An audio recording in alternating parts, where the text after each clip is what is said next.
Shalom Israel, this is Brother Elias, and was taking a break from doing some sheetrock for the pastor.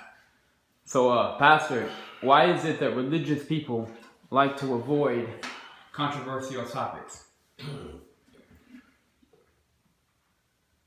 Well, it's not only just religious people that like to avoid what people consider to be controversial topics. I think more than anything, the problem is people who try to argue topics from a position of silence. And I'll go on to clarify that. There are many topics in this world that are considered a healthy conversation and some an unhealthy conversation. And of course, I try my best, provided if I have knowledge, to tackle them or to at least give out the information that I believe to be true. Because I don't believe in just saying something and trying to stir controversy, so to speak. But if there's a topic that people are uncomfortable with speaking about or rather not talk about, then you know that the lie is growing like bacteria and it's believed. I'll give an example from a religious point of view, okay? There's a guy over in the UK by the name of George Galloway.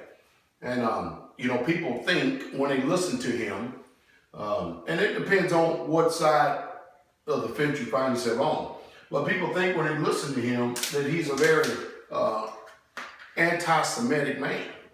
Well, I've listened to him, and I don't believe that he's anti-Semitic. And of course, that's a new term too. I ain't gonna go into the history of it.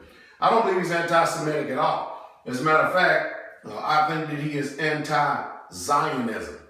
So the people in the UK have the same trouble as the people in America do, which is understanding truth, because the lie has been told so long that they automatically believe the truth based on tradition and lies.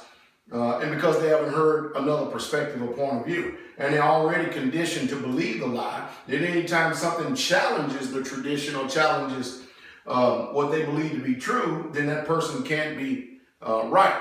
David Ben Gurion, for instance, all these people, Benjamin Netanyahu, Shimon Peres, all these people are Zionists. And so people automatically think that when you're talking about Zionism, you're talking about Jews or Judaism. Now, I got a total different perspective than the world does. I don't believe that those people are the people of the book, nor have they ever been the people of the book. And not only that, the people in the Middle East over there don't even believe that they're the people of the book. I don't know how you can take someone, the people who are called Jews today, who come from the seed of Japhet and not from the seed of Shem, and then all of a sudden jump them over and make them the seed of Shem. Japhet are the Europeans. The Khazarians and Ashkenazis come from Europe.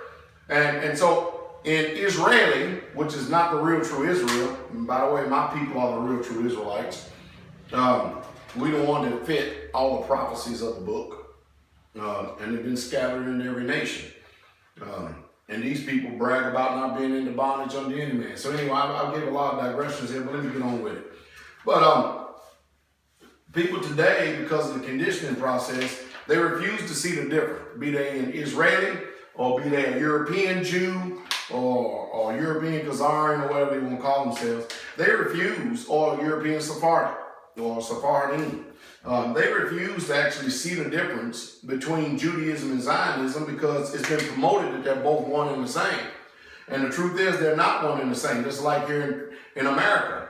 You see the word Christian in the Bible 3 times, and automatically the people who embrace Roman Catholicism believe that they are actually promoting a new religion called Christianity. But actually it's nothing but Roman Catholicism, because the Bible only speaks about the people of the book, who just happen to be Hebrews, and they're Israelites. And it actually goes into great detail defining for us who are the real true Hebrews and who are the real true Israelites. Now, does white America want to hear that? Hell no, they don't want to hear that. And the lie's been promoted so long, they don't want to believe that Abraham was black, Moses was black, Jesus was black, Paul was black. I mean, it's all in the book. You can read it both Old and New Testament. So it's better to ignore it than to deal with it. Because again, the reason why people want to avoid these topics because the lie has been believed so long, and that it's in their best interest to keep the lie going in order to make sure you don't rock the boat. Now, I personally believe that all these things need to be challenged. I think everything needs to be proved. Everything needs to be proved. And then we hold fast to that which is good.